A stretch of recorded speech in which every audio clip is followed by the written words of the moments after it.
بتا دیں کس نے پوچھا؟ پتہ تو ہے. یہ ذہن میں رکھیے اسلام کا مزاج. یہ ایک مسئلہ پوچھا گیا ہے. بعض چیزیں نا دوسروں کی علامت بن جاتی ہیں. مثلا محرم میں کالے کپڑے سنی نہیں پہنتے ہیں. محرم میں کالے کپڑے پہننا کس کی علامت ہے؟ ایک خاص مذہب ہے جس کی علامت ہے، رافضیوں کی علامت. گھر پہ کالا جھنڈا لگانا یہ سنیوں کی علامت نہیں ہے، یہ رافضیوں کی علامت ہے. 10ویں محرم کو جلوس نکال کے پیٹنا، ماتم کرنا، نوحے پڑھنا، دوڑے پڑھنا، لوگوں کو پٹوانا اور رلانا، یہ سنیوں کی علامت نہیں ہے، یہ رافضیوں کی علامت ہے. اور جو اسلام ہے جس کو مان کر ہم مسلمان ہیں، وہ پتہ کیا مزاج دیتا ہے؟ اسلام کہتا ہے کہ جو دوسرے لوگوں کی مذہبی علامت بن جائے، وہ اگر حضور کا غلام اپنائے گا تو اسے قبر میں سزا دی جائے گی. دوسروں کی مذہبی علامت تھوڑی سی بھی اگر آپ اپنائیں تو قیامت کے دن انہی کے ساتھ اٹھا کر جہنم پھینک دیے جائیں گے. اس پر میں آپ کو ایک مثال دیتا ہوں. مسلم شریف حدیث کی کتاب ہے، ہماری بڑی معتبر کتاب. اس میں ہے حضور کے غلام تھے حضرت عبداللہ بن عمر.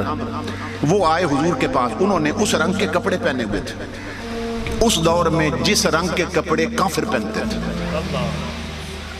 کپڑے سلے ہوئے اسلام کے مطابق، ڈیزائن ان کا بالکل شریعت کے مطابق، صرف رنگ ملتا تھا کافروں کے کپڑوں کے ساتھ کہ اس رنگ کے کپڑے اس دور میں کافر پہنتے تھے. امام الانبیاء نے دیکھا تو چہرے کا رنگ بدل گیا حضور کا غصے کے ساتھ. فرمایا ان هذه من ثياب الكفار، فرمایا میرا غلام ہو کر وہ رنگ پہنا ہوا ہے جو کافر پہنتے ہیں. فرمایا عبداللہ یہ کپڑے اتار دے.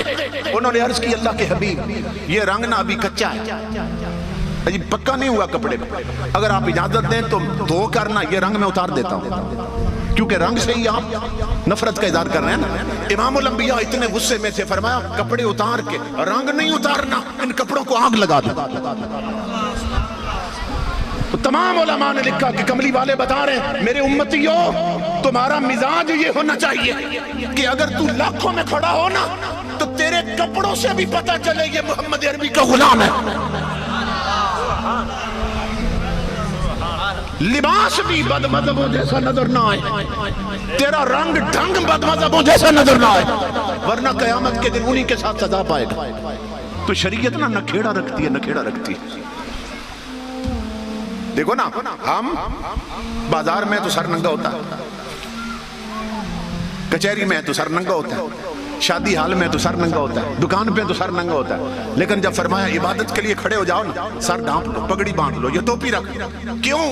فرمایا اسلام یہی تو فرق کرنا چاہتا ہے. تو بازار میں وہ تیری عادت ہے ننگے سر، تو کچہری میں شادی حال میں سر ننگا رکھنا تیری عادت. اب مصلی پہ مسجد میں اب سر ڈھانپ تاکہ دور سے دیکھنے والا پہچان جائے یہ بندہ عادت میں نہیں کھڑا، رب کی عبادت میں کھڑا ہے.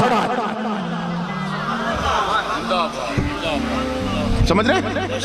اس لیے میرے آقا کے غلاموں اپنی مذہبی علامتیں قائم رکھو، اپنے نشان قائم رکھو تاکہ تمہاری پہچان ہو کہ یہ حضور کے سچے غلام ہیں. باقی ہر مذہب کی اپنی علامتیں اپنائے پھرے، ہمیں اس سے کیا ہے؟ ہمیں تو صرف اپنے سنیوں کو بچانا ہے اور ان کے ایمان کی فکر کرنی ہے. اور اسی فکر میں میرا یہ بھائی ہر سال مجھے فون کرتا ہے، حالانکہ نہ میرے پاس کوئی سورہ نہ تال، نہ میں دوڑے سناتا ہوں، صرف یہ ہے کہ آپ کو شریعت سمجھا دیتا ہوں.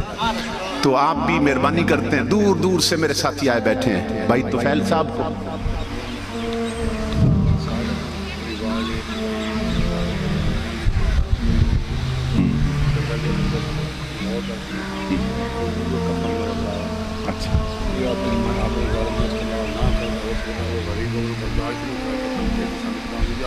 سسرال والا سسرال والے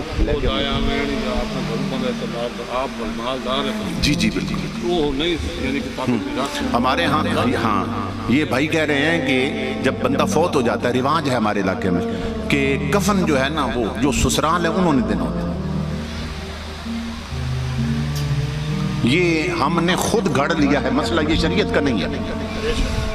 شریعت کا مسئلہ یہ ہے کہ جب کوئی فوت ہو جائے نا تو اس کے بیٹے جو اس کے وارث ہیں بعد میں، ان کا مال بھی بعد میں تقسیم ہو. اور اس کے مال سے اس کے کفن دفن کا حصہ پہلے نکالا جائے. یہ شریعت کا حکم ہے. اس لیے میرے آقا کے غلاموں، اپنی چیزیں جو ہے نا ان کے رواج بنا کر ان پر سختی سے عمل کرنا، یہ حضور صلی اللہ علیہ وسلم کی شریعت اسے پسند نہیں کرتی. ایک غیر ضروری چیز کو بندہ ضروری سمجھ لے، قیامت کے دن اس پر بھی بندے کو حساب دینا ہوگا. اللہ فرمائے گا کہ میری شریعت میں کوئی کمی رہ گئی تھی کہ تو نے اپنی گڑی ہوئی تھی. جب میں نے ہر شے محبوب بھیج کر ہر شے بتا دی تھی، زمین کی بھی بتا دی تھی، آسمان کی بھی بتا دی تھی، سارے رشتے ناطے کیسے چلنے سب کچھ بتا دیا. تو سب سے بہتر یہ ہے کہ جو فوت ہو جائے نا اس کی اپنی وراثت سے، اپنی اگر کمائی ہو اسی سے اس کا کفن دفن کیا جائے. تو یہ جو رواج ہے نا یہ ہمارا بنایا ہوا، یہ شریعت کا نہیں ہے. اس لیے یہ حکم شریعت نہیں ہے، یہ اپنا رواج اور ریت بنا رکھی. اللہ رب العزت ہمیں شریعت پہ عمل کرنے کی توفیق عطا فرمائے. وما علینا الا البلاغ.